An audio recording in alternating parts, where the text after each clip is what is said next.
Shalom, shalom, shalom. Selamat pagi, sejahteralah hidup kita di hari ini, Jumat 24 Juni tahun 2022.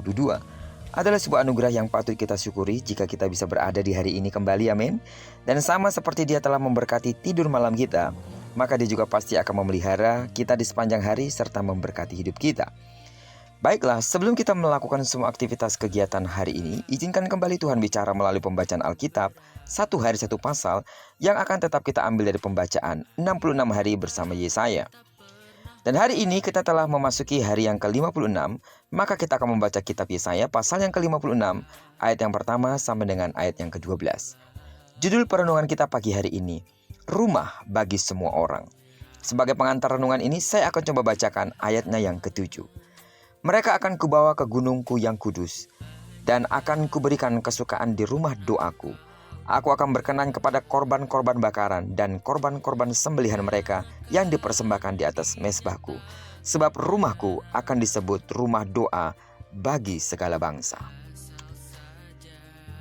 Satu berita penting yang disampaikan Yesaya pasal yang ke-56 ini adalah keselamatan dan keadilan akan segera datang. Tuhanlah yang akan menyatakan semua itu. Setiap orang yang setia kepada Tuhan dan tidak ikut dalam perbuatan jahat akan menikmati hari bahagia ini. Termasuk orang asing dan orang cacat fisik yang dalam kitab Imamat dilarang mendekat ke rumah Tuhan. Mereka akan diundang dan dibawa ke gunung Tuhan dan diberi kesukaan dari Tuhan. Mungkin kita bertanya, sesungguhnya apa yang terjadi? Mengapa bisa demikian? Orang cacat dan orang asing diundang Tuhan. Yang harus kita pahami adalah sebenarnya anugerah Tuhan untuk semua orang. Amin. Rumah Tuhan adalah rumah doa bagi segala bangsa, terbuka untuk semua orang. Jika kita membandingkan Imamat pasal yang ke-20 ayat 18 sampai dengan ayat yang ke-20, larangan tentang orang yang cacat fisik dilarang mendekat ke rumah Tuhan. Orang cacat fisik dimaksud di dalam kitab Yesaya ini adalah mereka yang walaupun secara fisik namun memelihara hari Sabat Tuhan, memilih apa yang Allah kehendaki dan berpegang pada perjanjian Tuhan. Orang asing yang dimaksud adalah orang asing yang menggabungkan diri, melayani Tuhan, mengasihi Tuhan, menjadi hamba-hamba Tuhan yang hidupnya memelihara hari Sabat dan berpegang pada janji Tuhan. Sidang jemaat Tuhan, dari pasal ini kita mendapati satu pengajaran penting.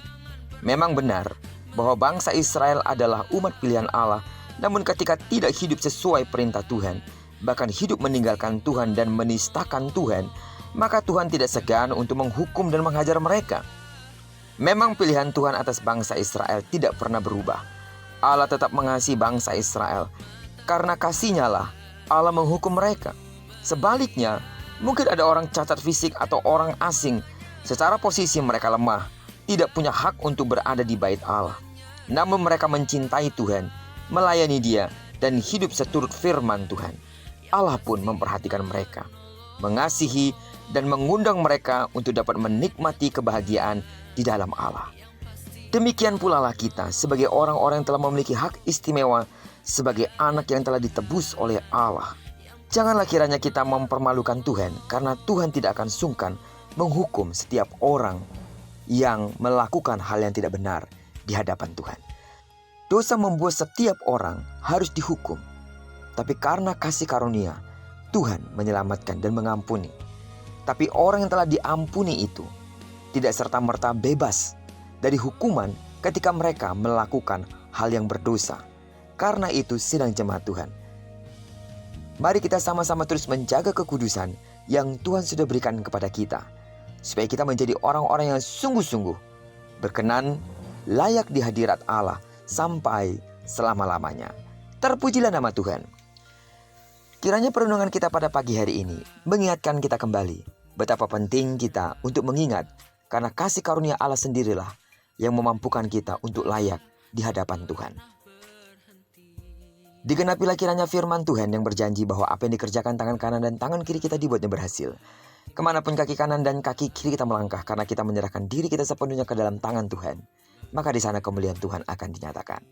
Diberkatilah kita bersama dengan orang-orang yang kita kasihi, serta bersama dengan orang-orang yang kita cintai dimanapun mereka berada. Terpujilah nama Tuhan. Shalom.